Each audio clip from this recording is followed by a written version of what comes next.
À 93 ans, Charles Aznavour est entré dans la légende d'Hollywood. Jeudi, le chanteur aux 100 millions de disques a reçu son étoile sur la prestigieuse promenade des célébrités. Avant lui, une vingtaine de Français, dont Sarah Bernard, Maurice Chevalier ou les Frères Lumière, ont été immortalisés à Los Angeles. Je suis français et arménien. Il m'est impossible de séparer l'un de l'autre. C'est comme lorsque vous versez du lait dans du café, vous ne pouvez plus les séparer. J'ai un nom arménien, Charles Aznavourian, et un nom français, Charles Aznavour. C'est fantastique d'avoir deux cultures différentes qui travaillent pour vous lorsque vous voulez en faire quelque chose. Charles Aznavour n'a pas attendu de recevoir son étoile à Hollywood pour être célèbre aux États-Unis. Depuis 1988, les Américains le considèrent comme le chanteur de variété le plus important du XXe siècle. En Californie, Aznavour est aussi un peu chez lui. Ses enfants et ses petits-enfants y sont installés.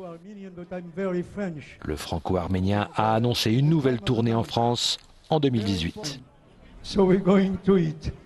Have a good time et bon appétit. Pour celui qui a été sacré chanteur de variété le plus important du XXe siècle. Une reconnaissance qui le ferait presque se sentir comme un enfant du pays.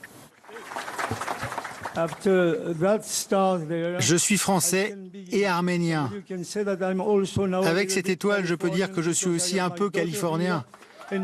En plus, j'ai de la famille ici, ma fille et mes petits-enfants.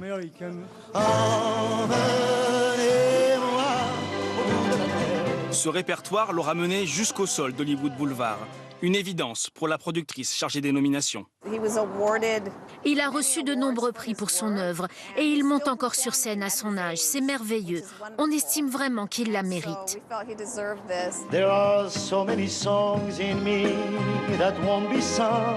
Charles Aznavour, c'est plus de 180 millions d'albums vendus dans le monde, dans 8 langues différentes. Un chanteur très engagé à l'international, surtout en Arménie, pour la reconnaissance du génocide.